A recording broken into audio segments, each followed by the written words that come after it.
Just today, one of our grinders sent us an awesome email thanking us for our help for his excitement about the upcoming season. He said there may be a lot of chance involved, but he thinks he will have a leg up on the situation come September. First of all, we are really thankful for that letter. So humbled and appreciative. But there's one thing we want to remind our grinder, as well as all of our listeners. Never forget this. Destiny is not a matter of chance. It's a matter of choice. No one is lucky unless they first put themselves into a situation to have an opportunity. You won't ever win a race without first stepping up to the line. Then add training to that. Do all the right things. Eliminate your possible failure points and study the weaknesses of your opponent. If you prepare your mind and body for those actual difficult hunting situations and scenarios, being mentally and physically ready for what catches other hunters off guard, then you stack the odds of your success in your favor, especially if your opponent slips or staggers or makes just one small mistake.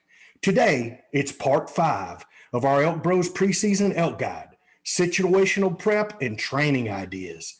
Forget about chance, y'all. Let's start stacking those odds.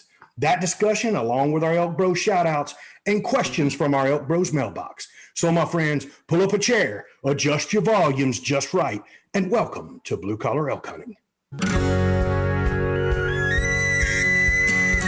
Welcome to Blue Collar Elk Hunting, brought to you by ElkBros.com, with your hosts Gilbert Ornelas and elk hunting coach Joe Gilly.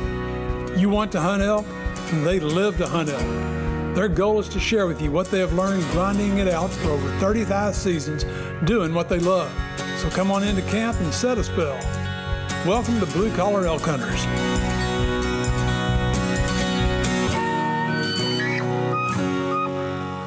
Hello there, everyone. If it's your first time with us, glad to have you. Hope you enjoy our show. And as always, for our blue collar hunters following our show and grinding it out with us every week, welcome back to Elk Camp.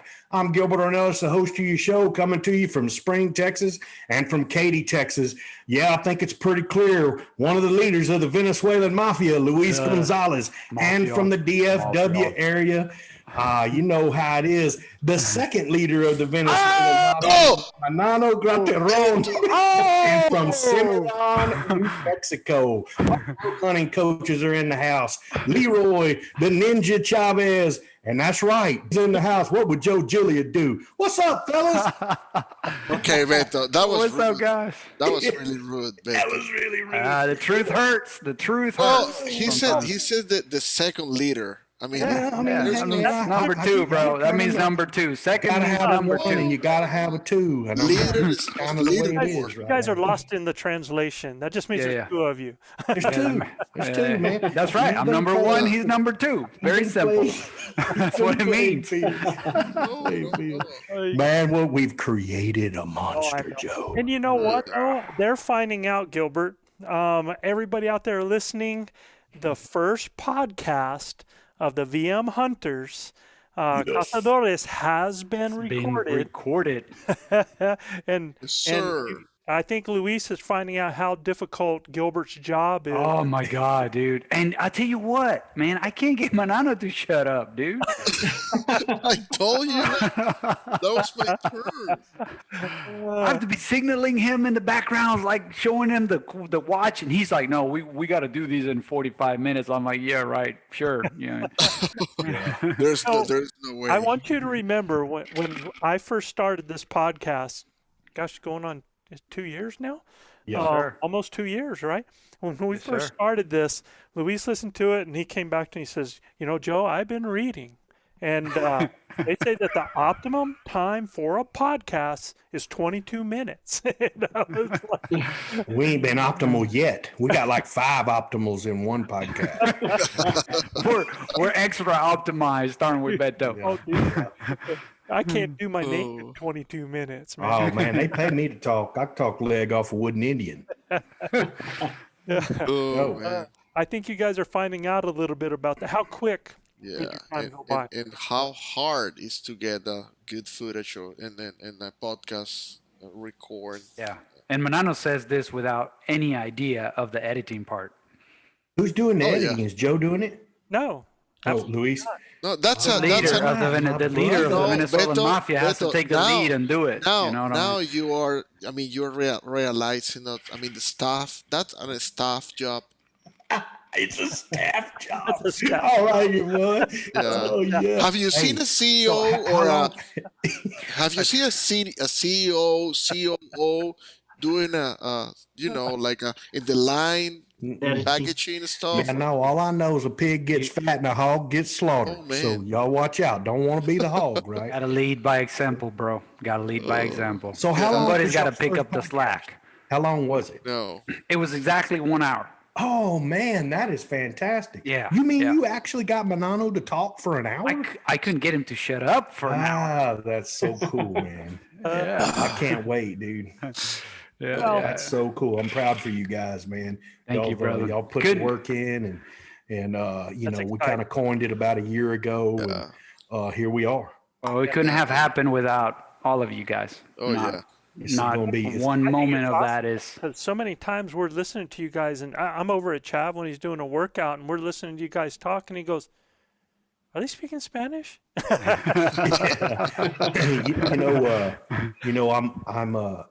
I'm going to hunt this week. Y'all probably won't hear it till next week, till after the hunt's over. But I'm going to hunt this week with Mr. Paul Snort, and he 100% requested the Venezuelan Mafia in camp, man. And I got to tell you, Luis Gonzalez stepped up to the plate. He's going to be there, and he's had to wade through hide and hell water to get there, but he's going to make it, Paul. So we're going to have him in camp. We'll have a good time. I guarantee there'll be some good food, and So you're gonna we're have chase some hogs. camera C stuff. I don't know, man. Make sure Mr. Paul might not want no cameras with him. I mean, you know, when you put a camera with somebody, you can't lie about anything. These piggies will make you daggum, it'll make you humbled real quick. Yes, sir. It doesn't take, first of all, these pigs are so smart. I have such respect for Oh, yeah. the Venezuelan Mafia guys, how well they get on them. I mean, they had an unbelievable hunt this past week. You guys will see that as soon as the footage comes out. I mean, they put the smackdown on Yeah, some man. swine this week. We wanted to take Rafa on a goodbye hunt, man, and took him there to the lease, and he wanted to really try them heavy arrows, and boy did he get to try them on two pigs, shots that you probably wouldn't consider with previous. He said it himself. I don't think I would have considered those shots with my previous setup, and it's just like the second shot. It's so lethal. That pig died in 6 seconds, and it didn't go 1 yard. I It was haven't unbelievable. seen that before. Yeah, look, I mean, what you guys are on with your arrow prep and your adult arrows and stuff like that, it's scary. Eventually, I know I'm gonna have to bow the knee and get there, and I'm gonna be real scared for. I shoot a hammer now and blow through everything I shoot. And like I said, I've shot through hogs from rooter to the tutor, and I mean, it comes right out. So you put me one of them heavy arrows on there, man, I might go through 3 or 4 of them suckers. You start killing trees, bro. Yeah, get nuclear. That's what Mr. That's been the whole thing. That's been the whole thing with me is, now that I get to hunt in a little softer country, usually I've been hunting up in them rocks all the time out in West Texas. And man, it just wear every arrow out you shoot, you wears your broadheads out, everything. But now, we hunt a little bit more towards the river, and we can save some of them heads and stuff like that. So I'm gonna make it a point to come visit my brother over there, Luis, and get a few of these knock-tuned adult arrows made up with a heavy outsert and a good FOC. I will be happy. I'm gonna shoot 125 or 150 grain broadhead, and we'll see how they fly on some piggies. Well, My quiver has got a variety of 6 different arrow setups that I'm going to be bringing this weekend. Look forward to putting one in mine and letting it go. I got to tell you, that tribute piece came out today on our YouTube. Oh yeah, Joe. And amazing. You did so good with that, bro. Oh, thanks, man. And I tell you, when that shot goes through, though, that Logan shoots, You that already see the arrow- blood coming out. Oh, and that arrow just goes through, it kills all that energy and just drops on the other side of the deer, man. It's Really, on the ground before the deer reacts. yeah, sure does. It You goes know? through the deer so fast. Yeah. I mean, and it's on the ground when the deer is starting to hump up, man. And Amazing shot. yeah, Yeah, Amazing shot. and he, Logan doesn't shoot a big. I mean, he's got a big bow that he can turn up, and he's getting stronger and stronger, and he actually can. I say he can't shoot. He pulls my bow back, so he just keeps it at about 60 pounds because it's so easy to pull back, and there's really no Quiet. there is nothing to hold him back. It's quiet, and you don't have to make big movements, and it's easy to hold. He can hold it a long time, and he just flat with that setup that he's been shooting. He's been shooting some carbon arrows that are a little cheaper, and he shoots that Muzzy Trocar, and it absolutely pops a huge hole in the entrance and in the exit. Y'all saw that deer bleeding as soon as he hit him. yeah. So, Oh, and in the slow motion, man, you can see it pumping. man, Ray Charles could have followed that blood trail. I ain't lying, buddy. It was straight up. I mean, blood everywhere. Oh, yeah. And then to have it, Big Tony died that day, and it was just a really tough day. I mean, Tony, like I've said many times, Tony Cosenzo is one of my closest friends. He was more like a dad to me than anything, Joe. And so having him in my life, and then having him pass, and look, he's known Logan since Logan was a baby. So, I mean, Logan and I really want to do something cool for him and have a tribute sent to him. I could have not ever done this, though, without Joe Gillia and the crew at Elk Bros putting that footage together and putting it out as a tribute to Uncle Tony, man. We miss you, Uncle Tony. We love you. And to his family, he will never die. His memory will remain with me for the rest of my life. It came out beautifully, and it was moving, and I really enjoyed watching the video, and definitely hit a note. So Yeah, for sure. very well done, brother. Thank you, Joe. You betcha. Amazing. Guys, you know what time it is. Shout outs. It's time for our Elk Bros shout out. If you are new to our show, this is just shout out to a few cities with our most listeners topping our charts this week. Yep, and we get to do some shout outs to some of our grinders. They've been leaving us some great reviews on Apple Podcasts. Everybody knows who's up there first on top. Mike Bozarth from Payette, Idaho. Yeah, Mike. Mike left us one up there. Love your new bow, brother. Love it. Oh, it's sweet looking, isn't it? I know. I loved this one here because, now we're not always getting names. We get like these little, monikers of it. This one was, I'm a straight boy from Tri-Cities, Washington. Chris from Minnesota, and big fan Dan, man. And I believe this is Dan from Colorado, if I'm not mistaken wrong. Big fan Dan. Big fan like Dan, it. man. Who is I'm a straight boy from Tri-Cities, Washington, man. Come on, man.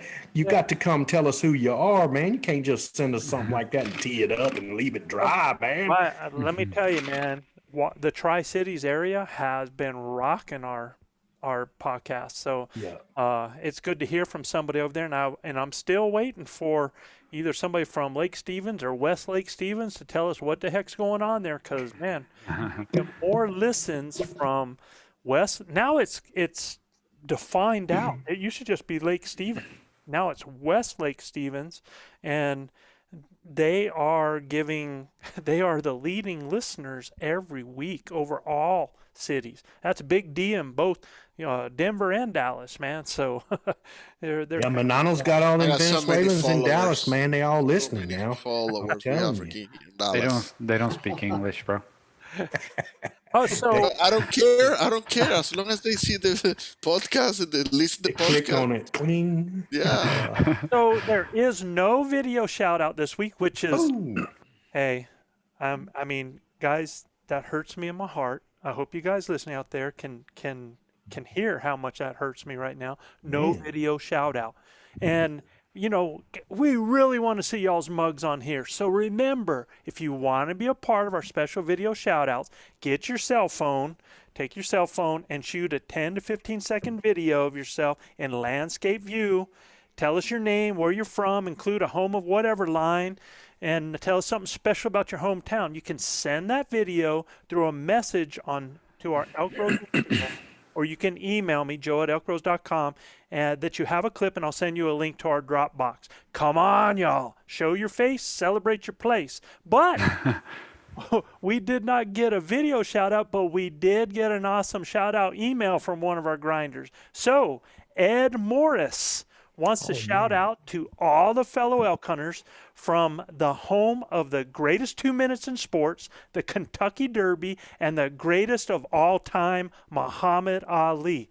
Originally, this city was the hunting grounds of the Shawnee and the Cherokee. It was starting point for the famous Western Trek of Lewis and Clark in 1803. It was right here in the original Galt House, that's G-A-L-T, which still exists today, where General Grant met General Sherman, and they planned the march to the sea during the Civil War. It is the birthplace of Abraham Lincoln, and according to Ed, because there might be some arguments out there, so I'm just saying this is, parentheses there, according to Ed. Home of the finest bourbons in the world, the fastest racehorses, the most beautiful women, and is now the home to the largest herd of elk east of the Mississippi, with some 400 class bulls running the eastern mountains on reclaimed coal mine property. None other than Louisville, Kentucky. Louisville, Kentucky. Yeah, big shout out there, man. City, man. I went to several distilleries there when I made my rounds through there. It's amazing bourbon country right there. Yeah, absolutely, man. And I am a bourbon fan, so I do partake every now and then in a little bit of bourbon. So for sure. And some from Jellicoe too. Yeah, we don't discriminate. We don't. Yeah. Luis. Yes, sir. So this week's Stop Listening City hails from the East Coast and is driven in part by the NASA facilities, and is the location of numerous high-tech companies. It is the home to the Florida Institute of Technology and Patrick Air Force Base. It was founded and settled after the Civil War in 1867. Numerous mastodon and other prehistoric remains have been found in this area. West Melbourne, Florida. West Melbourne, Florida. Florida back in the house. Hey, way down in Mastodonville. Wow. How does that yell go, Manano? Yeah. There we go. Manano's got it down. I'm practicing. I know it, man. Have you been practicing when you read? Yeah. That's awesome, dude. Calcul- Let Manano call us in a bull next year, Joe. There we go. Yeah. That's the weakest I've ever heard from Manano in my life. Yeah. Oh, I'm really confident. Yeah. That's a Yeah. confident He's like- sign. Yeah. It sounded as weak as a cow go, yeah. Yeah. That All right, show- fellas. that- All that right, back shows on track. confidence. Up next, let's go back to the West Coast. This top listening city was actually named after a city in Tennessee, the hometown of founder William T. Newby. It is located at the connection of the North and South Forks of the Yamhill River in the Willamette Valley. For those wine lovers out there, it's located at the epicenter of Oregon's famous wine valley, with over 220 wineries and vineyards, known as a wine lover's heaven and Pinot Noir paradise in McMinnville, Oregon. McMinnville, Oregon. McMinnville, Oregon. I guess There's a bunch of happy wineries ladies up in there. McMinnville, man. Inville. Yeah. If they have wine going on, you know that there's bunch That's of a happy ladies city. there. Yeah, Happy man. city right there. Laid back. So the next top listening city is a port city and the second largest city on the shores of Lake Superior in Minnesota. The Waterfront Lake Wall Trail passes by the most photographed landmark in Minnesota, the 1905 Area Lift Bridge. Over 100 years old, the steel mammoth of a bridge connects the city to Park Point Sandbar, Great Lakes Aquarium, America's only freshwater aquarium, and the Lake Superior Museum. This is going to Duluth, Minnesota. Duluth, Minnesota. We were there. Duluth, Minnesota. Did y'all go to the aquarium, Joe? Nope. Had no idea it was there. If I did, I mean, because we've been to some big aquariums. You know, we've been to some of them over there in Louisiana and along the coast there and different places. Love aquariums, man. I just love aquarium. Me I like too. when they feed those people in wetsuits, you know, to the fish. Oh, yeah. Jab, you up next, brother. Okay, last but not least, we head back across the Mississippi to our next top listening city. This city was formed from the Watauga settlement, which was leased from the Cherokee Indians. Pioneer and folklore hero David Crockett lived here, and with his dad John, they established a tavern here in 1794. The site still stands as the Crockett Tavern Museum. The city is also known as Tennessee's disc golf capital, and that is Morristown, Tennessee. Tennessee. Tennessee in the house, man. Did you guys see how we traveled right there? We I were was going to say, Louisville, man, Kentucky. Florida, Oregon, Florida. Minnesota, Tennessee. So cool. Yeah, Made us a little round through there, Joe. all Watauga. over. I tell you what, That that was Tennessee settlement. Valley is one of the most beautiful places in America. We get to play ball in Chattanooga, and man, it's right on the banks of those Smoky Mountains, and it's in the Appalachians, you know, the foothills of them. Beautiful country, man. Yeah. Watauga. I guess Joe goes for. I mean, if you go like that, he's gonna give a shout out for Dallas. He find the most difficult word for Dallas, so he has to remind the people. There is one, Joe. There is one here. There's a Waxahachie. Yeah, Waxahachie. And where's the other one? Mhm. Shreveport. Yeah, Shreveport, Took me Louisiana. 3 years. Well, for everybody from Louisiana, Shreveport is extremely easy, Manano. And For you. There ain't nothing easy Shreveport. from them Louisiana boys. I'm telling you. I look, he's over there staying quiet, letting me roll under the bus over here. But who does all of these? Who writes all these words? Chav, who writes all these? I don't know. I don't know. I love Chav. Like, what are you talking about me, Joe? He did hang up a little bit on that Watauga Yeah. settlement, didn't he? Yeah, he got a little bit of his own medicine right there. Oh yeah. Man, these guys don't miss a lick, Chav. Yeah. I got something from my front pocket right here. I'll show it to you in a minute. All right, guys. Tonight's topic, remember, all you people listening, the goal of our Elk Preseason Guide series is to give you our tips, which is our perspectives, how we do it, to get things rolling in the right direction for you so that you have a plan, the what, when, where, why, how to hunt elk this year. We're on part 5. Next week, part 6 is 8 key mindset components to successful elk hunting. I ran out of air there, y'all. Part 7, Make these learn things to so paint long, with your man. elk calling. Part 8 is elk scouting focus, goals, and realities.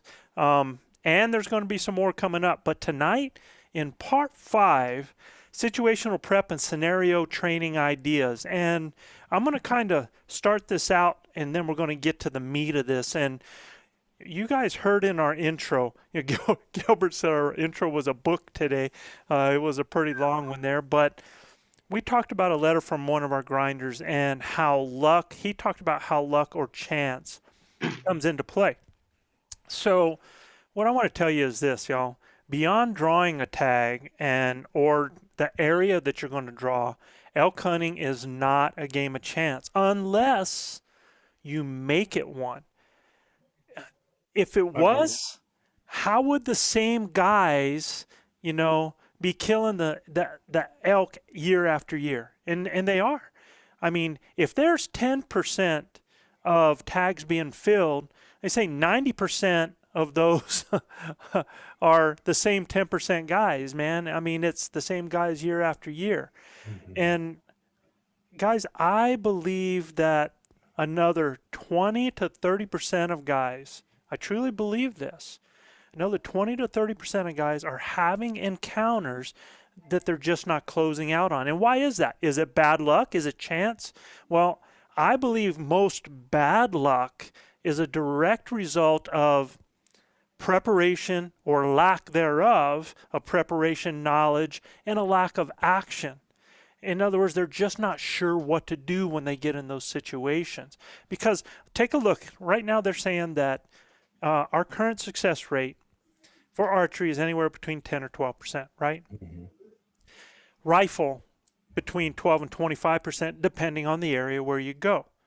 So here's the question. I really want all of us to think about this, and all you listeners. I hope this makes sense to you. I want you to listen to this. What would your success rate be if elk were easily present every day in a place that you know like the back of your hand, out in out right there in front of your target at home with no competition, a known distance, you standing with great form, perfectly level, no obstructions, perfect weather, comfortable clothes, no gear on, that elk standing broadside, perfectly still, and you relaxed and breathing calmly. So what do you think the success would be in that situation? For Manano, about 30%. Be much higher than 10 to 12%. Well, you So it'll be, be a 100? trying to shoot. 100%. Yeah, I mean, it's everything. Well, I think you got to account for always that 1%, but yeah, I mean, Sure. 98, Right? 98, you know. Oh, there's always that 1%, right, Bet? Yeah, bent arrow or something. So let's say, Or you know, when you drag your dadgum bow back and, you know, things don't go right, you know, your knock falls off or, you know, whatever it may be, but there's always that 1%, right? oh, yep, absolutely. So when we look at that, we look at like archery 10%, and we're saying now with all of those conditions, we're at 199, 95%, Yeah. right? Okay. Yeah. Got no problem with saying yes. So then it's probably safe to say that the difference in making up an 80 to 90% gap Right. in success would be the ability to hunt elk that are hard to find, someplace that is unfamiliar with other hunters present at unknown distances, shooting up or down in cover, various weather conditions with various hunting clothing and gear, heavy packs in various shooting positions with a moving target at different angles while sucking air and trying to breathe, right? There you go. And Vito Lack is at full force. Yeah. I mean, it like I've said 1,000 times, man, this thing will hit you in the face like a crappy mop and you got to be ready to rock and roll, you know? If you've practiced and done what you're supposed to do, you're going to be ready, more polished for that scenario. If you haven't, I can tell you right now, everything you learned about bow hunting will run out the crack of your behind when that bull is screaming bloody murder in your face. Because there is nothing in the world like a bull coming in and he is screaming at the top of his lungs. It will mesmerize. Nostrils dilated, Yeah, smoke eyes coming out of their mouths and bloodshot nose red, and belly going sitting up all and over the down, place. peeing all over himself. Is there any way a person can get prepared for Sure. that particular situation? Yeah, I guess Just so. the idea of that animal screaming at him like that? Yeah, man. think I so. mean, I have Logan. We in our practice, we yell at each other. You know, we try to create distractions, bang on the side of the fence, do whatever we got to do to try to create that distraction, and then try to focus through it. You know, Yeah. And look, nothing like the real deal. no, Right. but you try to simulate. But you can minimize how you feel and learn how to control it. Well- you know, for us, Manano, and that's probably where you're going to. It's like our trying to control the Vito Lacus with the hogs, and it's probably our best training for that. I'll let you talk, Manano. And for me, it's No, a switch. I was You know, about to. it's almost a switch. When you turn that switch on, all of the, but it takes experience in understanding how to switch that on. And when that switch comes on, everything else kind of tunnels in. Yeah. And it's time to close, you know. Tunnel vision. And then before you know it, you've drawn your bow back and you're like, oh my gosh. Done deal. Yeah. Yeah. But go ahead, Manano. I'm sorry to mean to cut you. No. When you say you're trying, we are practicing with Logan yelling each other. I said, okay, I got ton of practice because Anna yells at me every single day. Yeah, I got you, buddy. Hey, yeah, yeah, that's normal. But no, being serious, we have talked about this topic several times before. So if you are in good shape, practice and just be confident. You have to be confident. If you practice, you will be confident. But there is a factor. There is an element in the equation that is virulacis, and that affect a lot. Yeah. So Yeah. For us that don't know what that is, it's buck fever. You know, if you buck guys have fever, ever had it, you know, virulacis. So it's just a big adrenal dump, and yeah, it's hard to if you control it. if you have the chance to go out and hunt pigs, if you are here in Texas, that would give you some leverage. Yeah. for Hey, the look, I've been hunting. I've been bow hunting situation. since I was like 13. I'm 51, so it's a lot of years. You know, my son witnessed that happening to me this year on a really giant whitetail that I knew was too young to kill, but I'd made my mind up that I was going to try to put 5 years on him and and go ahead and kill him. And when I made my mind up that I was going to do that, he's a 150-inch whitetail, right? So I mean, I've only killed a handful of whitetails that big or bigger, and I'm telling you, it was so cold that morning when I went to draw my bow back. Yes. I'm like, Yeah. what? That And then after I decided I was not going to shoot, after I got the deer within 20 yards, I mean, I'm looking him over. I'm like, man, I cannot put more than 4.5 years on this deer. And I look at Logan, cold, man. and Logan's looking at me. And he's like, what's up? I'm like, how old do you think he is? You know, the deer's 30 yards from us. Logan's like, my dad, I'm serious. I think he's 4.5. And I'm like, okay. So I set the bow back down. Oh my God. I mean, I went to shaking, man. I couldn't stop it. Yeah. And Logan starts laughing at me, man. And he's laughing. He's like, what is the matter with you? I said, this is why we hunt. You can't get this anywhere else, son. It costs lots of money and you need rehab if you're going to do stuff like this. You know, Manano and I always talk about it, man. Virulacas get exponentially worse with cold weather. The worst enemy of Yeah. the virulacus. Oh yeah. It's, That's why I try to do everything I can to stay warm, you know, but it doesn't, I don't get it as much as I used to. Well, boy, you know, I got a little nervous in that situation and I shouldn't, because I mean, that's like old hat to me, but I love it. It's a game that we love to play. You know, when I guess last year when I dove down there and went and shot that bull, I didn't really have time to get vitiligo, right? I mean, that stuff was happening so fast. Stuff was running in and out on us, and I'm blowing stuff up. And before you know it, this elk walks out right where I, you know, range find. I'm like, oh man, 50, 55, you know, and it was over, you know. So, right. But my experience plays into that. I shoot through really tight windows, Joe. Yeah. You know, we shoot around corners. You know, we try to mimic everything we can that could happen to us. We shoot from above, we shoot from below. I mean, we try to mimic everything we can, you know. And that's what I want us to do with what we're doing tonight. This is scenario and situational training. Yeah. And if you look at that and you say, okay, if you know there's a 10 to 12%, and if I had all of those primo situations right there, I'd be 195. Then what we got to do is we got to take a look at when those situations aren't primo and Work on those things specifically. Exactly. Because if we're working on those specifically, now we're able to raise our percentages up because we are now mitigating those things that make it difficult, right? And Joe, look, when I read through, you know, what you're talking about there, all those things that, you know, that you can practice, putting aside the vitiligo and how you know, the nervousness of the situation. Before you leave that, hold that thought before you leave it, because I'm going to tell you something, you guys that are listening, and what they're talking about, and to feel it's pressure, right? It's pressure to perform, to make sure that you put a good hit, don't wound an animal. That's when people really feel that because they feel a responsibility for their shot, right?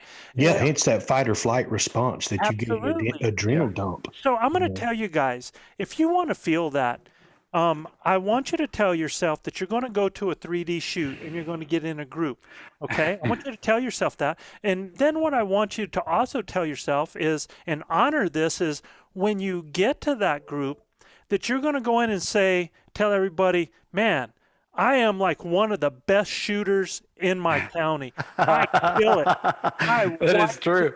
Out, man. That is true. I want you to set yourself up to be, where everybody's going to stare at you and have a high expectation. And if you're telling yourself you're going to do that, boy, you better be ready for it. And it's going to be a way cool kind of pressure, let me tell you. So two things there, Joe.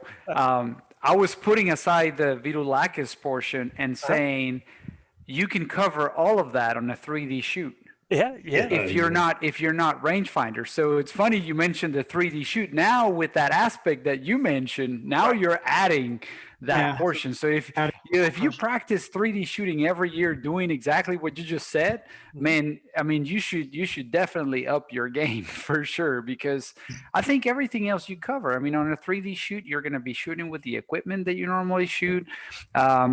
If you make it without range finding, it's more challenging and it's harder because obviously those targets, the animal targets on the 3D shoot, they're not real size.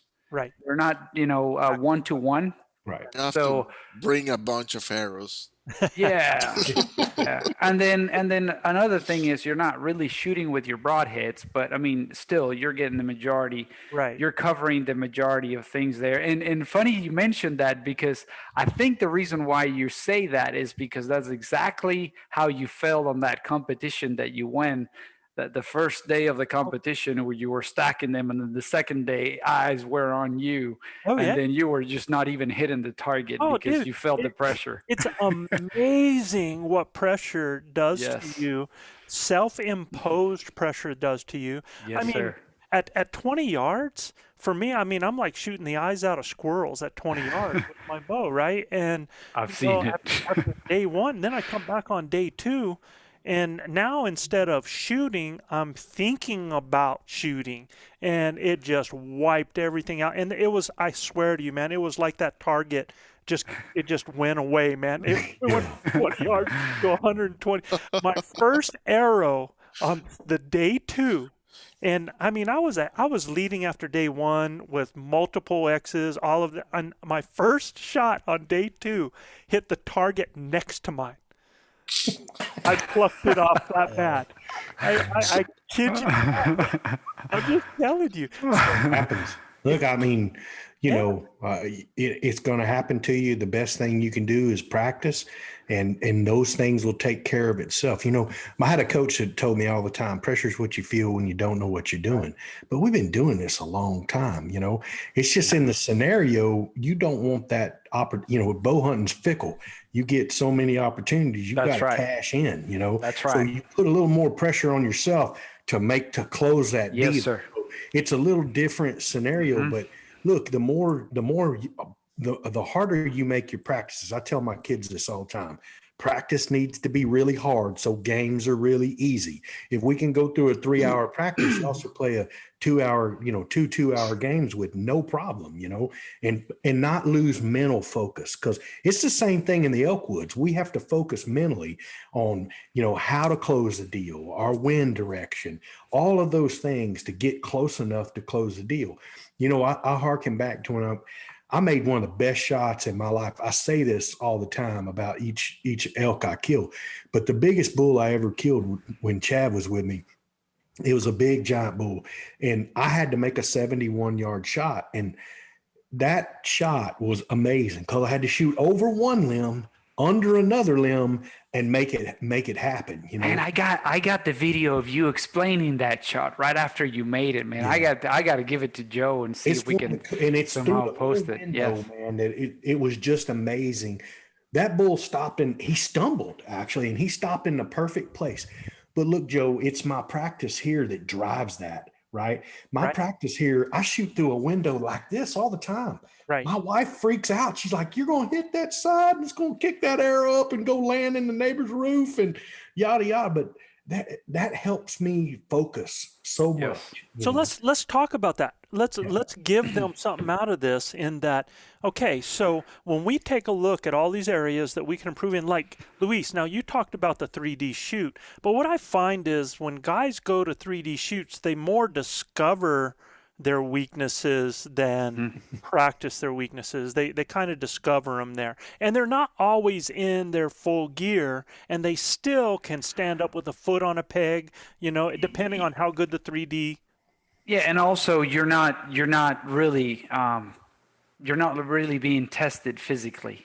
Correct. Yeah, I mean, so there's a lot of elements there. Yes, But I totally agree with you, man. I mean, that is a great place to find a lot of failure points and to put pressure on yourself, shooting with tears. I think that's great. But now what Gilbert was saying about this, let's talk about when we said that part of the thing that hurts is shooting where if I can shoot where there's no obstructions, man, I'm a rock star, right? Yes, But sir.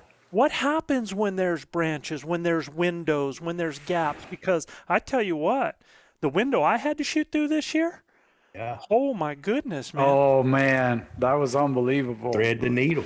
Unbelievable shot But at 60 yards. But what do you do? Because there's a lot of people that when they are actually out there, there will be a limb, or let's even say that there's a log that comes up halfway in between, right across the kill area. All right, what's up, Luis?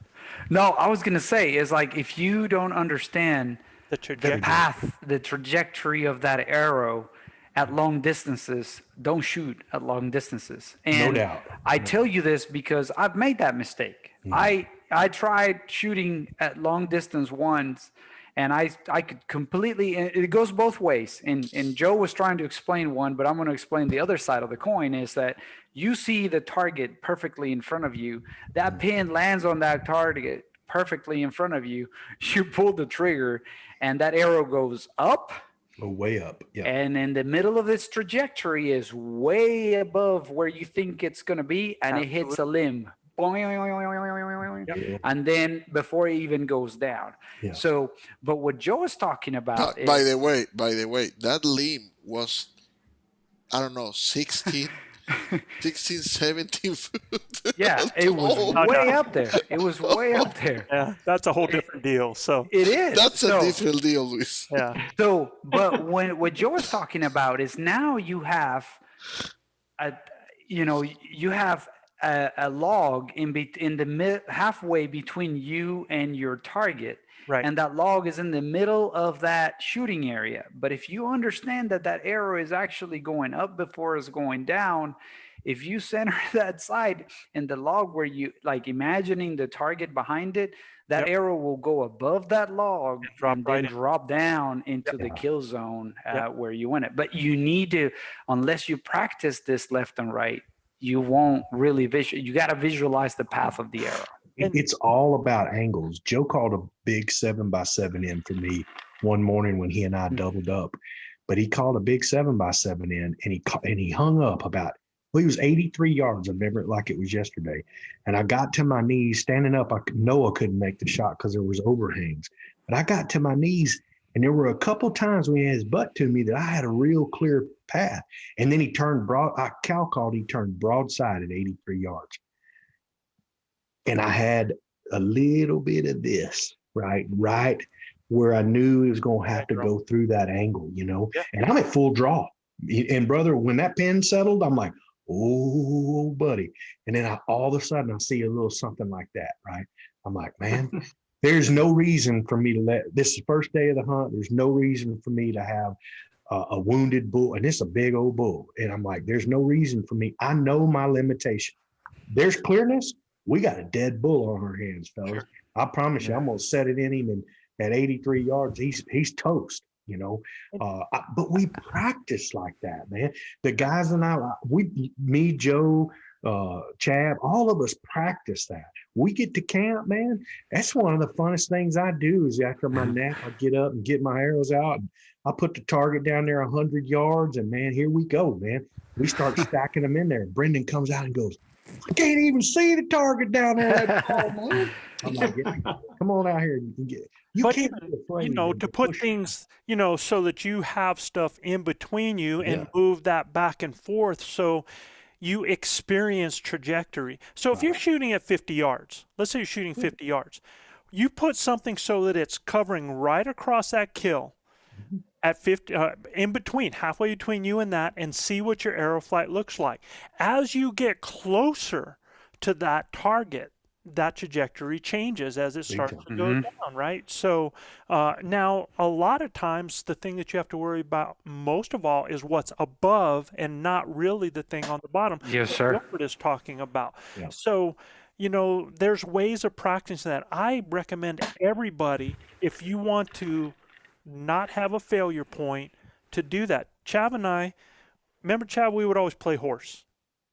Yeah.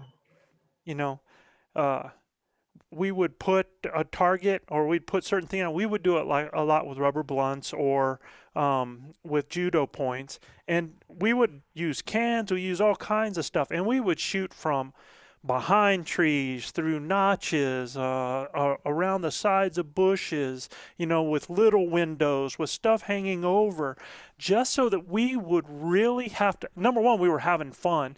We had to explore a whole lot of different shot, whether we got down, whether we stood up, whether we went to the side. Sometimes you'd have to canter by going down, trying different things like that. But having a blast doing it, but learning so much in the time that you do it. Right. So Joe, a few things, and to that point, one of them is trying drawing in different situations, sitting down on a tree stand, in uncomfortable positions. Off the ground. I think just feeling comfortable drawing in any situation is super important. But also, I want to open up Pandora's box here a little bit, because we can also talk about not only out this in the the relative woods. of yours? First of all, I want to know who Pandora is. Hey, I'm just making a quick parenthesis. Oh, Joe, okay. like All you right. like it. Okay. Parentheses. Yeah. So the way we hunt is, we normally, the way we draw is we're either standing up or on our knees, right? Or maybe even sitting down. But look, there's a lot of guys out there that hunt blinds. So you have to practice in the blind, be aware of your surroundings, because failure points in blinds are exponentially higher than they can be somewhere else, right? Also, tree stands, the way the tree stand sounds, where it's the sitting position that you feel most comfortable with when you're drawing. And then a whole nother world with rifles, right? Because we've been kind of talking archery, but now if we talk rifle preparedness, what are the things that I guess you would need to do in order to be prepared for a rifle hunt, Joe? Yeah. Totally different. Yeah. Yeah. Different set of, you need to learn how to shoot off of sticks, prone, off your pack, do a lot of, you got to do a lot of gun work, got to go through some ammunition. You can't just, off a tree branch. A lot of prone pack work, a lot of shooting stick work out to 300 yards. And I'm telling you, there's a lot. People just think, oh man, I'm gonna pull up and grab me a 30-06 or a 300 Win Mag and go kill an elk. Yeah, that ain't how it happens. I've seen guys, can't even hit an elk at 300 yards. And these guys are generally pretty decent shooters, but they don't have that practice. I have seen a big problem where guys spend so much time trying to get shooting sticks and stuff like that set up for a shot that they should be shooting offhand. Yeah, inside 100 yards. Yeah. Or even 150 yards with, you're shooting a rifle with a good scope at 150 yards, man. That offhand shot should be just smoking, man. Gilbert, you can shoot a daggone bow at 100 yards. Oh, yeah, not a problem. So why can't you shoot a doggone rifle at 150 yards? Don't let him get out there 100 yards from me, Joe. I'm going to close my eyes and kill him. Now make sure the scope is set up right. Yeah. Look, I we don't let anybody on the ranch unless you go shoot your gun before you ever go to field. And we love our whitetails, and we love our hogs. we owe it to the animal to give them an ethical kill. So when you get to the ranch, man, if a guy don't let you go shoot your gun before you go out, argue with him. Go shoot your gun. And Go put some time in. I'll tell you where the thing that they got to practice a lot is what we're going to talk about here in a little bit, because if you notice, I said that you get a chance to shoot relaxed and breathing calmly rather than sucking air and trying to breathe. You know, that's where you do some of that hit work that you guys are talking about, what I call hit target practice. So you're going to go hard for 20 seconds. You're going to walk for 10, pick up your weapon, and shoot. And I mean, a lot of guys with the rifle, they have them dialed up too much and they can't find anything in the scope because that daggum scope's bouncing. That's very true. Right? So, I mean, they got to know that when understand the situation, because that's a failure point right there. If I'm in a strenuous deal, or even if I'm somebody that gets really excited, I would rather at 200 yards turn it down a little bit so I'm not worried about things jumping all over the place. Yes, sir. It's been a lot of animals and even confirmed people kills on a 4-power scope, Joe. Yes, sir. 1,000 yards. So, I mean, at the end of the day, for, you know, you turn that dude down till you get him dialed in there. You know, I make sure all my guys, when they get in the blind, it's on a 4 and we can find what we're looking for and we dial it up from there, you know. Or if we're spotting stalk or something like that. But that's a great point, Luis, with the gun stuff. Yeah, and I was going to say, Gilbert, I mean, you've got way more experience than most of us here with regards to the rifles and stuff like that. What are your thoughts on, maybe going off the tangent here a little bit, but I've heard some guys really talking seriously about the importance of a good trigger job. Yeah, you know, I mean, that's personal preference for each guy. Most weapons, when they come out of the factory, got a 4-pound trigger. And that's strictly for safety. Some guys want a 1/2 pound or something like. For me, man, a 2-pound trigger, get it done. 2.5-pound trigger, get it done. It's safe. You know, everything's about breathing and squeezing and letting the gun scare the crap out of you when it goes off, because that'll be a real true shot. You know, so it's about breathing, squeezing, and letting it happen. But as far as trigger jobs and stuff, if you don't like your trigger, go have it worked on, you know. But at the most you're going to get out of a really good factory gun nowadays is going to be about a 4.5-pound trigger. And if you actually use your pad or your crease to squeeze that trigger, man, 4.5 pounds ain't all that much. But a lot of guys want a little bit lighter one, feel like they get a little bit better pull with 2.5. Some guys go to a 1 pound, but that's dangerous. Now, Gilbert, you mentioned something important about the shot scaring you there, and you talked about the breathing and stuff like that. And I know you've often said that it's very similar on the archery side. Very. I mean, first of all, it's a big breath in that fills your lungs with oxygen. The first thing that your eyeball, if you hold your breath, the first thing that goes on your body is your vision, because it doesn't have oxygen to support your vision. So filling those lungs with air and getting it all in and then pushing it out as you start to squeeze, it's a rhythm. And then all of a sudden, boom, boom, the gun goes off. Everybody's scared to death. And now you got a dead animal because you aim small, you miss small, you know. I can't tell people that enough. I tell my kids all the time, if you knew when that gun was going off, that was not a good trigger pull, you know. Hard to do when you're scared. Or nervous. True, but that means you haven't done it enough. Hyperventilating. You know? or with the rifle, you've done it too much and you're overgunned, and so you're already flinching because you've been overgunned. Yes, that's a good point. There's a lot of guys who want to shoot whitetail down here with a 300 Win Mag, and I'm like, man, give me a 22 250 or 6.8 SPC.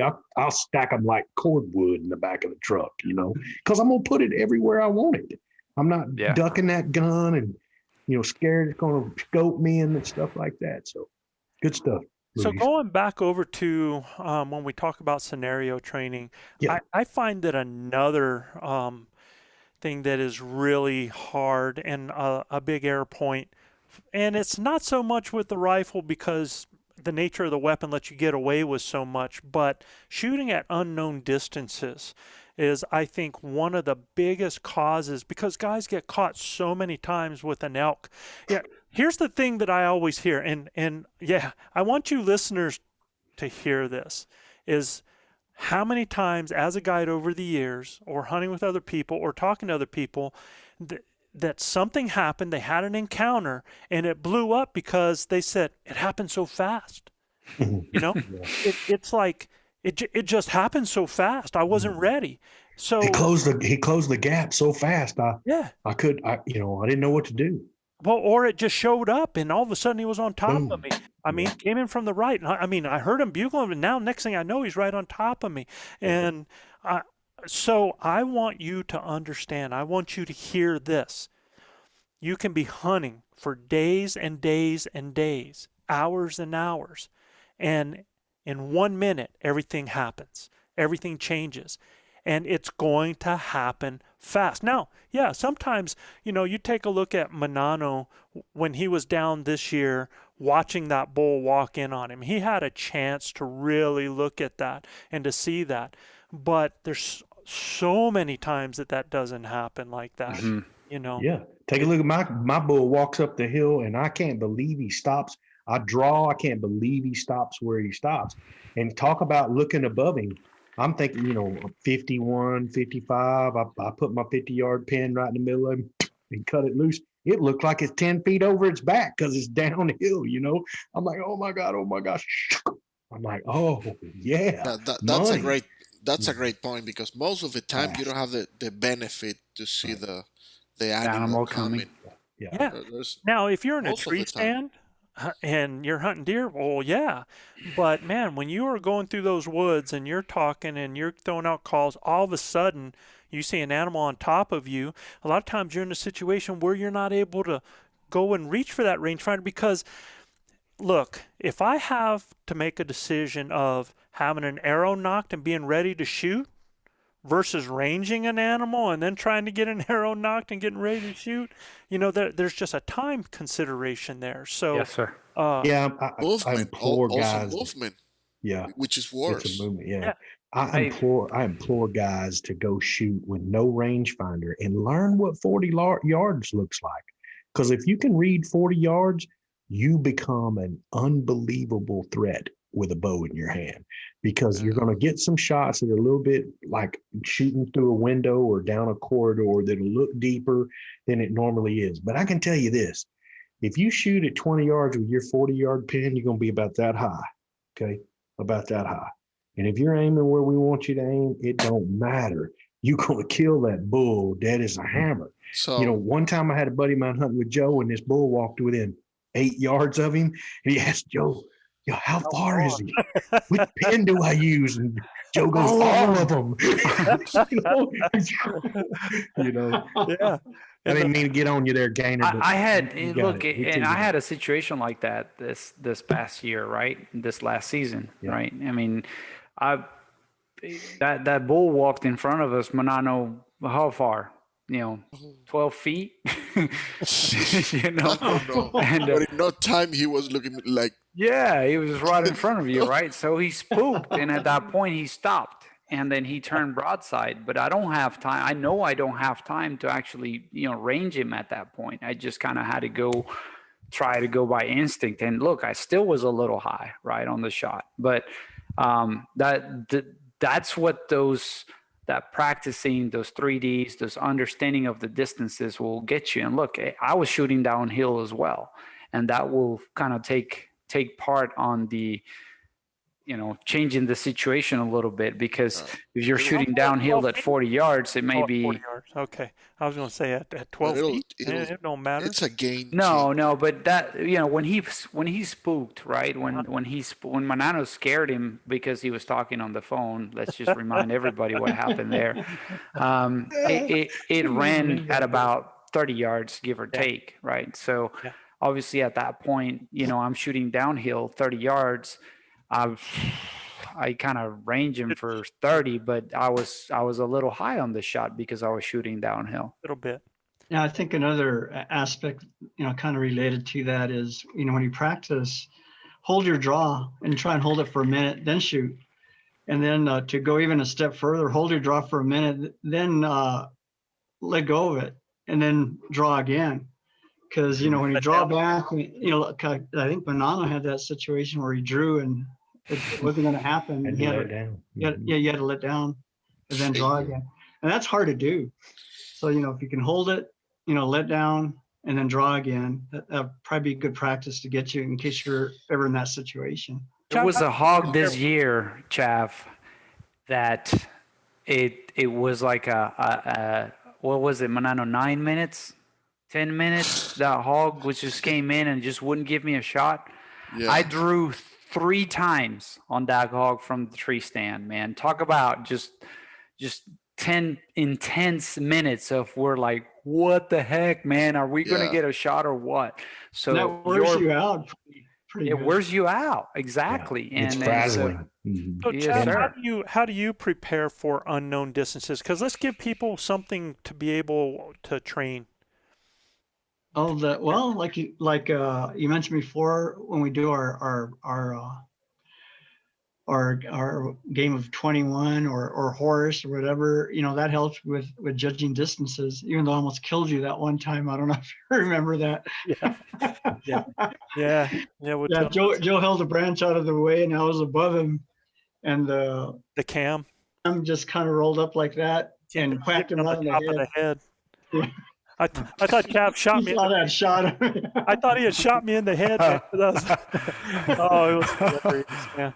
Don't do that. Don't try that at home. Do not. But that's one way to try and judge distances. And like I think what Gilbert mentioned before, if you can judge up to 40, 45, you're set. I mean, for me, I'm set because I won't have to shoot it. I won't shoot further than that. But that's a factor there as far as judging distances. But it's great if you have some that's ranging. That's amazing. So one of the things that go ahead, Gilbert. So for one of the things that helps me, man, is every setup that I have when I'm elk hunting, I'm constantly ranging distance before the animal gets to me. Yeah. I'm going to range objects out in front of me, left, right.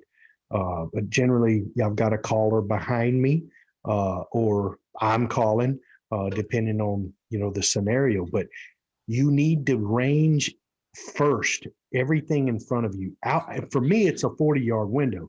When that bull comes in and he gets in that 40-yard window, I call that the red zone. He's in real trouble.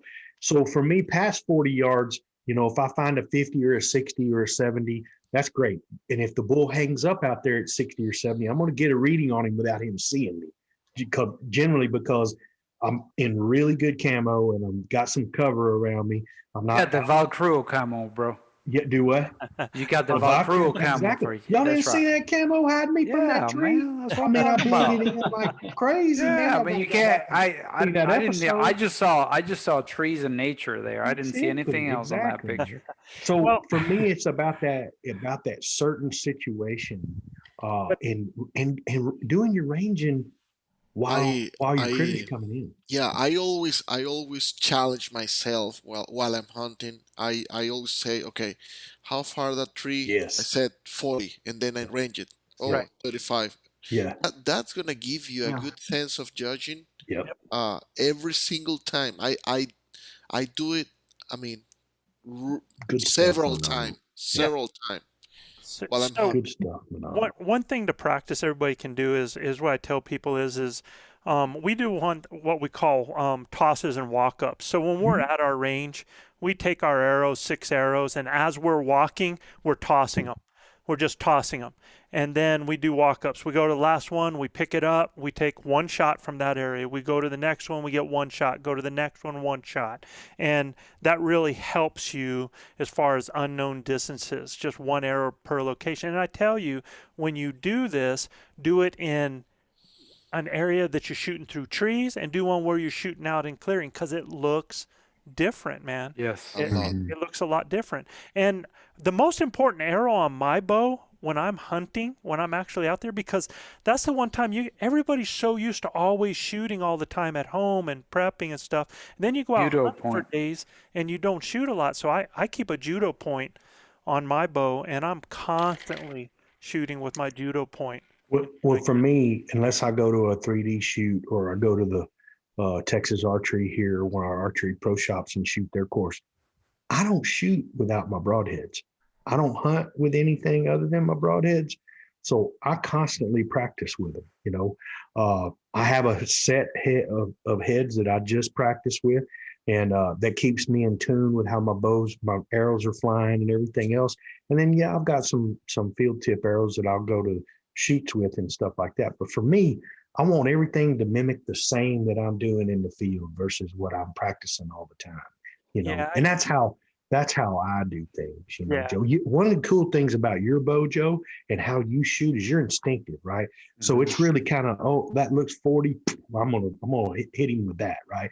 The cool thing with Joe is Joe shoots such a heavy and hard hitting bow, but it's unbelievably quiet. I listened to the footage of you shooting your bull this year, and you can hear the bow go like that, but what you hear even louder is when it hits the tree, right? So Joe's bow is so quiet that he actually can get a second shot at a bull with no problem. And I'm going to tell you that is something to that for sure. My bow is a lot louder than that. And when I cut it loose, I may not ever get that second opportunity. Shot. Yeah, Joe's bow is so quiet, and he shoots a real heavy arrow with a real heavy broadhead. And I put cat whiskers on every cape. Yeah. And that is I might so, guys. That's beat key, per second, man. but keep your bow shooting quiet.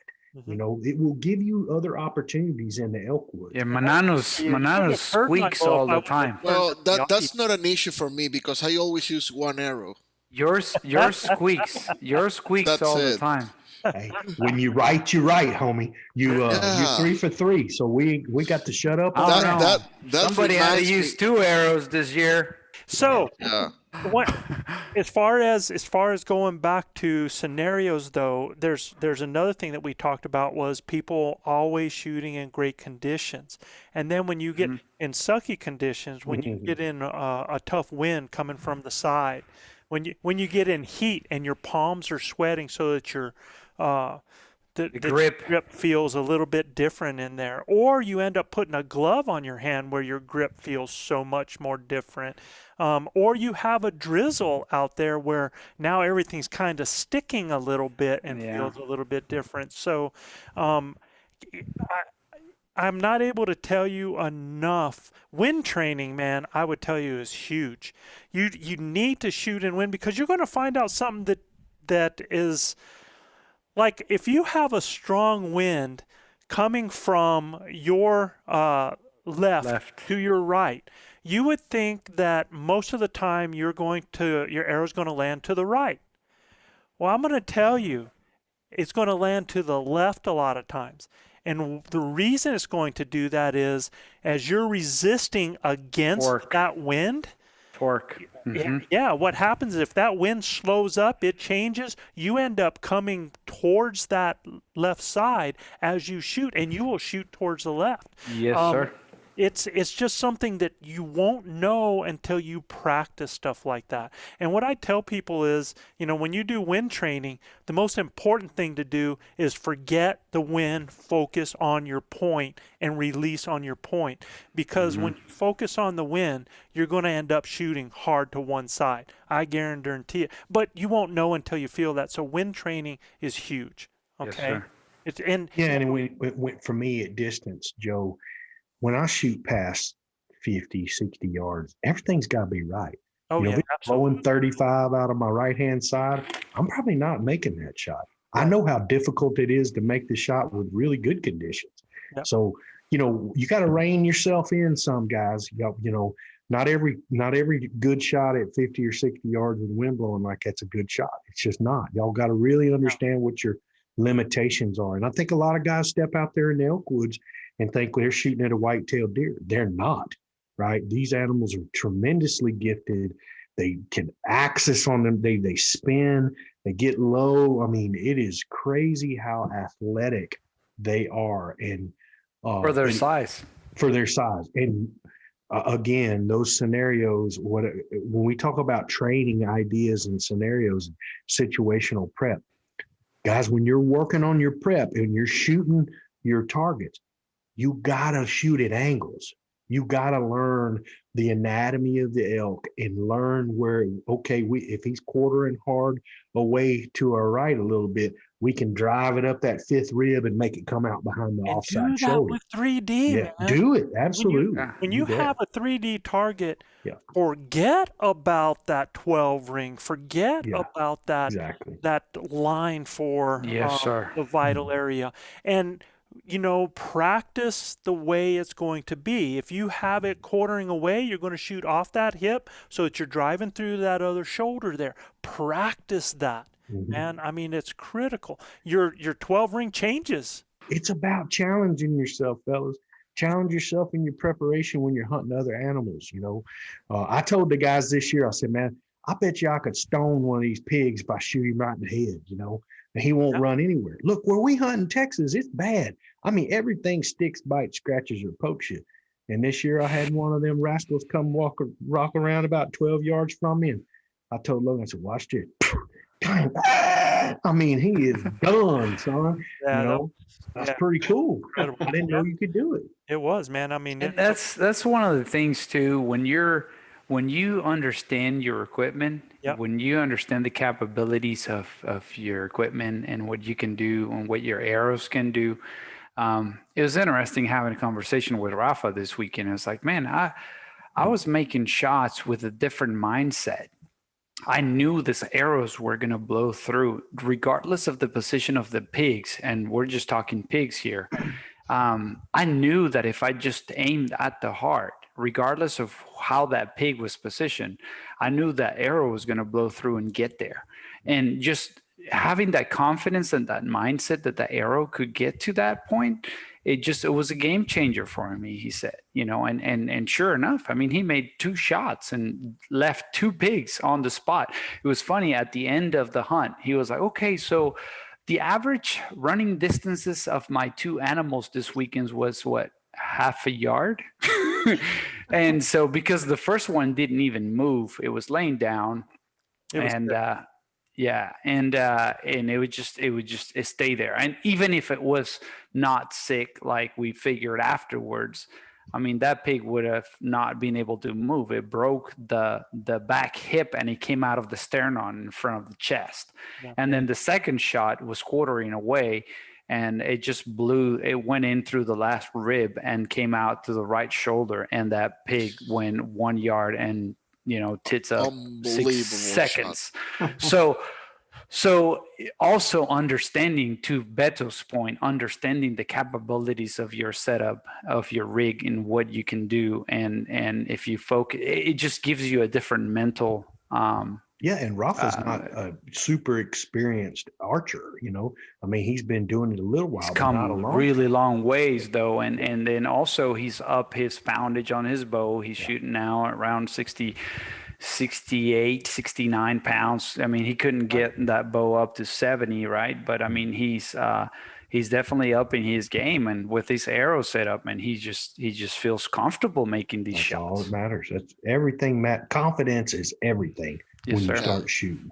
So I want to talk about 2 areas. Now I want to talk about 2 other areas for situational, and one of them is conditioning in full gear in your packs or, with things in your hands so that you're mimicking that situation. And the other one, though, that I want to talk about that a lot of people miss out on is dealing with unfamiliar locations.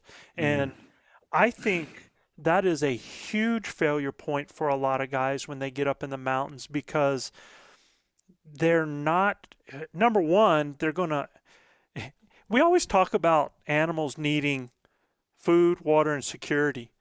I think one of the big failure points for hunters is they end up going back to camp because of food, water, or security. Right? Yeah. Okay. So there's ways that you can make yourself more comfortable, more secure out there in unfamiliar locations, and I think that's critical to practice that. And you've got great tools these days. We have base map, we have GPS with base map, but if you don't work with that and understand how these GPSs with their topo lines can lie to you,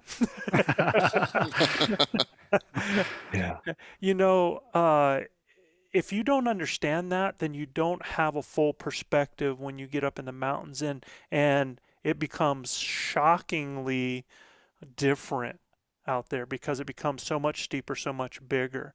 And there's things that you can do either by yourself, or it's fun with a partner, man. If you have a partner, you can do GPS treasure hunts, right? So you can take two different areas that you guys don't know, and one could go in and plant some things in there, give waypoints, let that person study it. And when you study an area and you study the features of that area, whether it's water, whether it's roads, trails, and these are things that I recommend for all you guys when you're going to go someplace unfamiliar to know. If you know the trail system, the road system, where the water is, where the creeks, where the high points, where the low points, where the grass is versus the trees, where you have rises or finger ridges from one area to the other. Now, if you're in Texas and you're trying to practice this, it might be a little bit different, but in the area that you guys hunt your pigs at out there, there's definitely areas that are grassy. There's definitely areas that are open. There's some that are thicker. You have creeks, right? You can find those areas that are deep between roads. You know where your road system is. And so those things, when you do it on a GPS and you start getting out there and relating what you're seeing to what you're actually encountering, it becomes an incredible situational learning tool. That is very true, Joe, because then that way you can, and look, you got to keep in mind sometimes this GPS maps are not 100% updated, right? So meaning the pictures that you see may not be 100% exactly what they are now, and then it might Yeah, be they could have been outdated. taken. They could have been taken 3 or 4 years ago. Yes, sir. So I mean, I think what you're talking about is constant. exactly. It makes perfect sense. Actually, we had something like that this weekend, right, Manano, when we were out there exploring some new areas on the lease and stuff like that. So yeah, it's very easy to, we knew there were some areas that we wanted to explore and investigate. They look thick in the map, and then as we were walking through it, sure enough, they were thick. But then we discovered some bedding areas and hog see, right? Yeah, populated areas. Yes, sir. Well, because those hogs actually root and create those areas where, if we're talking about elk hunters that are coming to the mountains of the West. So, Chav, do you think those topo lines in our hunting area have changed over the years? No, they haven't. But like Gilbert always says, you go uphill both ways. So hell yes, it's rough. It's a hike, man. I'm telling you. Even though. And then you also go in circles. Yeah, man. And those topo lines go in circles, especially when they're real close together, but it doesn't do them justice. We hunt some real rough country, and I'm sure guys hunt some rough country in Colorado. The cool thing about satellite footage is, some of this stuff from base maps and Onyx are really good photos. Oh, absolutely. And you can really tell that, it's going to be a hump, So at the end of the day, I mean, if you can get the elevation from one part to the top of the ridge, you kind of tell if that's an 800 foot climb, son. I mean, it's not going to be easy, in any of those. But it's really what you put into your, like Luis said, what do you put into your prep and understanding, your terrain. I feel for guys that come to the West for the first time that don't understand topography and don't understand altitude, because it's a real thing, especially if you're around, in shape, and round is a shape. So, at the end of the day, you got T-shirt soon to come. Do what? T-shirt soon to come. Yeah, man. That's his motto. Yeah, round is your shape. I got 2 gears and they're both slow. So I used to tell that to Carl. Only one line, big old. But I just think that's critical, man. Again, all of these things, if you can look at each of those areas that we talked about, if you can, it's hard for you to do situational help on finding hard to find elk, but you can do it for places that are unfamiliar. You can become familiar with places so that you're better off with that. Now, situational prep for other hunters that are present, That's a little bit difficult either. As well. But there's things that you can do as far as when you're there that we talk about those strategies and other things as far as pressured areas. So check those out. Unknown distance we just talked about. I'm telling you, if you learn, even here's a good thing to practice is to know what 20 yards is. And then if you know the distance from you to 20 yards and you're able to go, what's 20 yards from that? Man, then you've got that covered. You just do increments like that. So that's something there. We talked about as far as shooting up or down. You know, even you guys that live in flat country, you do a lot of tree stand stuff. You know, so you kind of get an idea. You don't do a lot of shooting up, which happens a lot in the Western mountains. So if there's ways that you can work and amend that and try to practice that, that would help you. Cover, we talked about various weather conditions with various hunting clothing and gear and heavy packs. That's something that we didn't cover a lot there. But I'll tell you, if you hunt in it, shoot in it. Definitely. Hike in it. Yep. Run in it. You know, get used to that gear because I did more of that this year. A lot to be said the first day when you are carrying your pack and your bow and you come back to camp after 10 miles. It tells you right away whether or not you practice for it or not. Grinders tuning in, thank you for listening to the Blue Collar Elk Hunting Podcast. Our goal is to share our knowledge and help you flatten that learning curve so that you too can have some of the very same incredible experiences that have given all of us here at Elk Bros a lifetime of memories. If you like what you hear or see, you can get all of this information plus so much more from our Base Camp Elk Hunting Training Camp, the first in a series of online courses from our Blue Collar Elk Academy. Our Base Camp Training Camp allows me to use my coaching style and share almost 40 years of elk hunting experiences successfully hunting elk on public lands, as well as over 20 years guiding hunters of all ages and experience levels. This course will be like nothing you have ever experienced in concept and structure, using success-based coaching techniques that will elevate your confidence and skill sets. Our camp will prepare you specifically from that final moment most in your control, those final minutes or seconds the elk is in front of you, backwards through each step and level, allowing you to see, visualize, understand, and relate every coaching point to what lies ahead, the next step, the next thought process, the next success. Because y'all, you've already been there. You know what it looks like. By tapping my 30 years of teaching and coaching experience, our camps are developed considering multiple learning modes with text, visuals, audio, as well as video. And Base Camp will benefit those new to elk hunting all the way to the 10 to 15 year vet. So if you are looking for that one thing to help you fill that tag this year, invest in the most important piece of equipment there is, you and your elk hunting knowledge. You can find the Blue Collar Elk Hunting Academy and the Base Camp Training Camp at ElkBros.com. That's ElkBros.com. Keep dreaming of the screaming, believing in achieving, and most of all, keep grinding. I did that this year. I put I look like a goon walking around my neighborhood and look really like somebody, that might call the police on me. But I had that big rucksack on, man, filled with some 20-pound dumbbells and everything. And then, I had, a big heavy stick in my left hand because we got dogs in my neighborhood and they ain't on no leash law or anything. And these dogs want to come out and try to bite you. So I beat them over the head with a big stick if I have to. But at the end of the day, I carry that big stick in my hand. It's just like carrying my bow around, Yes, and sir. I switch hands. So when I'm doing my walks or my run preparation, man, I got that pack on. And I'm going to tell you, my back wasn't near as sore this year as it has been in many, many others. Not to mention I wear a really good pack from Badlands. Yeah. And, little plug there for Badlands. But at the end of the day, those packs that cost a little more money are really comfortable.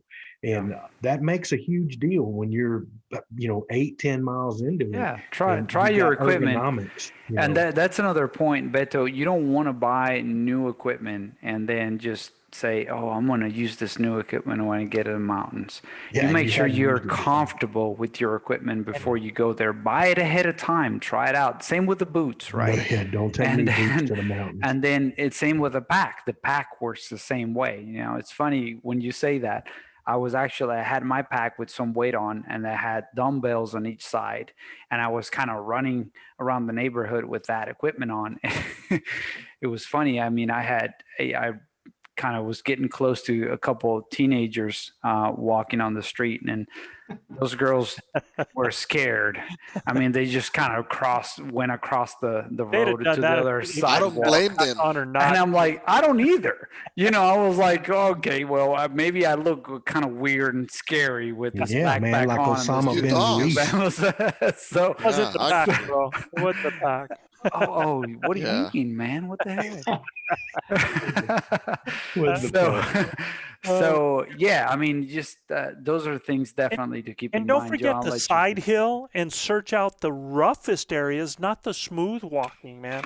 volcanic rocks.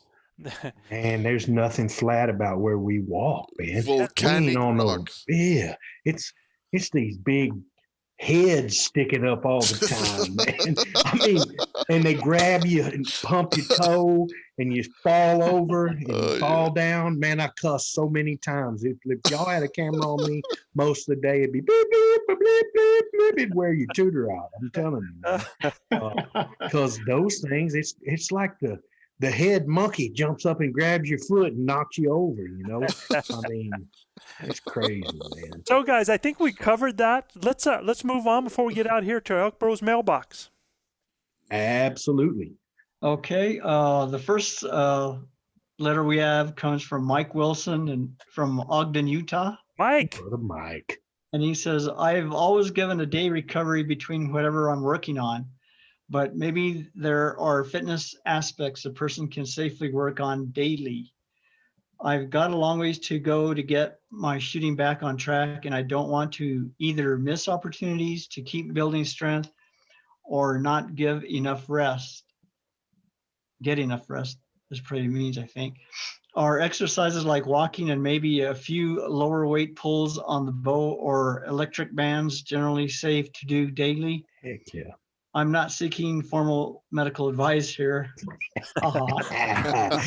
Just some things you all practice or teach. Thanks. And that's Mike Wilson. I think that meant to be elastic bands, but it probably got corrected there. But oh yeah, electric. Chad, why don't you take that from the top? Well, you can always go hard one day and easy the next. If you're pulling a lot of weight on your bow or whatever device you're using, you can do that one day and then maybe use those elastic bands the next day at a slightly. They come in different colors, so they're different weights to them, and you can do that. You can actually do that daily. But again, what I like to preach is, know your body. Your body will tell you if you're doing too much and if you need maybe a day recovery or more. Listen to your body when you're doing that. And, the walking, you don't have to walk 3 miles every day. You can walk a mile one day, maybe 2 the next, take a day off, then walk a mile, 2 miles. Just vary it.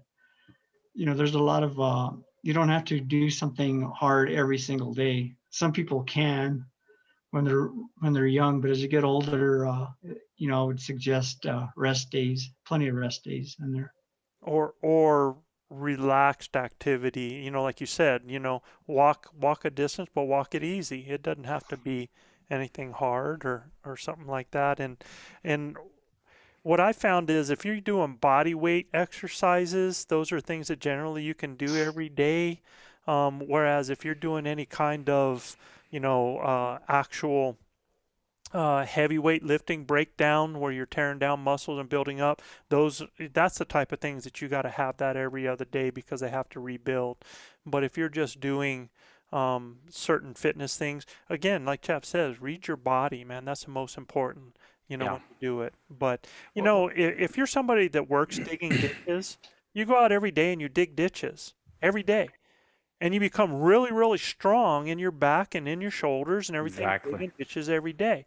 So it's just something that the body can become accustomed to because it's general stuff, it's general strength, it's general fitness, like body weight stuff. So Yes, sir. just keep that in mind on that. Yeah, I would add to that, Joe. It's like, to Chaff point, definitely your body will tell you.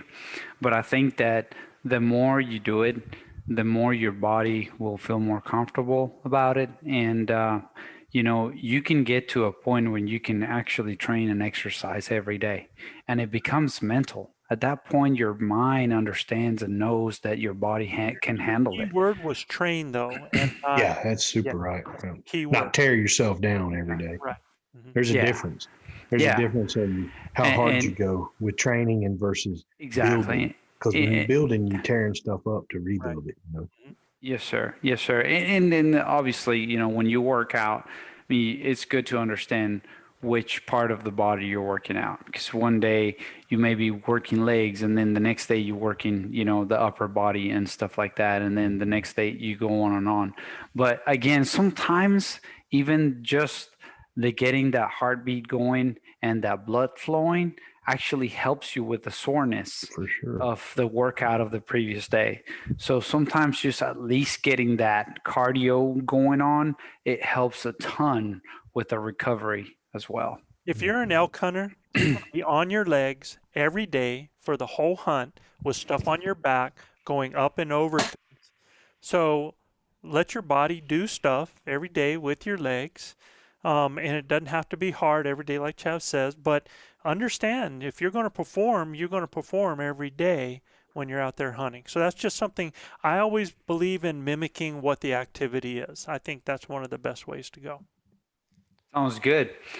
Well, the next up, we got Mr. Landon Wheeler from Jacksonville, Florida. Well, I'll tell you what, man, Landon, go visit the Loop Pizza there as a shameless plug here for my brother-in-law in Jacksonville, Florida. I've been there a few times, love the place. He's got a few Loop Pizza places there. Love the place. So yeah, very familiar with where you live, man. And he says, thank you guys for all you do. Love the show and want to know who to report to if I were to become a member of the Venezuelan Mafia. So the answer, you had it at the beginning of this show. I mean, Beto answered that question for you. I mean, I'll have to vet all members. he Okay. called me number one. He called Manano number Okay. two. You're human resources. And because I've been to Jacksonville, Florida, and I get connections there, you know who you need to report to. Okay. Question about that. Let me say this, Landon. Venezuelan mafia. There is no business structure. That's a flat, managerial control. So there is no reporting here. Just bring in your bow and your equipment to our camp, and you will be part of the Venezuelan mafia. Yeah, that's the way he likes to see it because he knows he's got no chance, Landon. But anyway, brother, hit me up, Luis at ElkBros.com. Let's stay in touch. So there's more to the question here. And hey, yeah, Much man, more. please, that's kind of a leader. Oh my goodness. I would Actually, he tell you says- this, Landon. If you have any questions, please get after me, man, at ElkBros.com. That's Gilbert at ElkBros.com. So he says, actually, I'm curious about how long it takes to get good enough with a diaphragm call to not scare everything away when I call. Do I need multiple We'll times? let you handle that, Luis. Yeah. Let him finish it out. Let's see what he had. Do I need multiple types of diaphragms calls in case one is not working? Kind of like having to use different lures when I'm fishing. Oh, I see. So That's a good point. If the spinnerbait ain't working, let's break out the crankbait. That's a good point. So you can ask the number 2 leader of the Venezuelan Mafia about diaphragms. I know how to call. It works. Oh yeah. Yeah. Yeah, Beto's face said everything. Go ahead, You know, Joe. How long does it take to get good enough with a diaphragm call? Look, the whole thing is about to create opportunities. If I called elk for 30 years where I used the same diaphragm call all the time. Not the same one. I bought the same brand. style every time I had to tune it. But it was the same type right there. But that's really interesting. First of all, how long does it take? It depends on each person. If you work How at much it, time all do you need is a decent cow call to start out with, and Nana's been at it for 5 years. and in a decent location bugle. If you have that just with different tones and different lengths and different intensities, you can do all kinds of stuff. So do I think you could do it between now and September? Absolutely. Heck yeah. Yes. If you Heck yeah. if you utilize that time in your car, if you aggravated the heck out of your family, if they push you out in the garage, whatever it takes, man. But yeah, you could do that. Now, this is real interesting. Do I need multiple? He said types of diaphragm calls in case one's not working, kind of like using different lures. So the answer to that is no. Right. When you call with a diaphragm call, you're going to kind of have a signature in the way that you call. Some of them can give different tones and stuff, but it's not like one is going to work and the other one's not. I mean, you're still going to do cow calls and stuff that. But You have to make the elk sound. yeah, but I've seen people that did use external like cow calls Yeah. that had a lot of luck with some of those when they Yeah. weren't doing well with the diaphragm call. So that's something for you to think about Most there. of those hyper calls, though, are really rut sensitive there, Joe. Yeah, like So those hyper those And- calls that make that or high cat pitch whine. calls or uh-huh. And Landon, in my opinion, is that look, if you find one diaphragm call you feel comfortable with, Right. and you actually feel comfortable at making, the general sounds. You don't have to be an expert at making, speaking the entire language, but at least a solid, good cow call and a solid bugle with one diaphragm that works for you. Make sure you have at least two of those that kind of work really good. In case you lose one, you have your backup there. You don't need different kinds, just whatever works best for you, and you just keep using that one. Now, when you get to a different level, I know Joe has different diaphragm calls in his little pouch there, and he switches them over when they start getting stretched and stuff like that. And Or if I'm looking for one that I can scream all day on, like if we're in a Correct. situation where they're responding to bugles more than they are cow calls and I have to do a lot of screaming, I want a little bit thicker latex because the diaphragms come in light to thicker latexes. And I'll tell you, for a beginner, I would go light to a medium on my latex where it's easy for me to make sounds instead of some thicker. So, you just want something where you can make a decent cow call that you can even do just a young bull with, Yeah, and one of the things I would encourage you to do, man, don't be afraid of scaring everything away, like you're saying in your comment. Right. Look, and I know the feeling, right? I know the feeling. I feel the same way. You're out there, everything's quiet, and you're about to scream something. I was like, oh my God, am I even sounding something like it? But we've said it in the podcast before. Sometimes some of the ugliest bugles that we think are humans turn out to actually be, bulls and cows out there. So Chav and I, we were just listening to that today. We were listening to some actual bulls today, huh, Chav? That horrible. Yeah, really bad. Yeah. So, Never know. I encourage you to just go and maybe get a couple different brands and try them out and see which ones you like better, and just keep chugging at it, and then give it a whirl, get a couple of them, get comfortable with them, and don't be afraid to use them.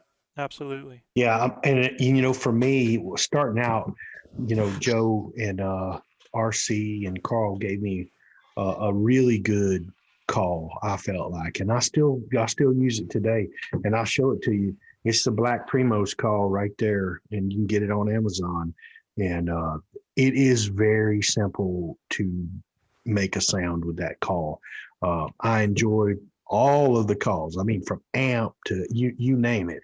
But that call for me was a godsend for me, and I still blow it today in several different situations. I blow some Carlton stuff, amped up. I mean, Phelps. yeah, Phelps.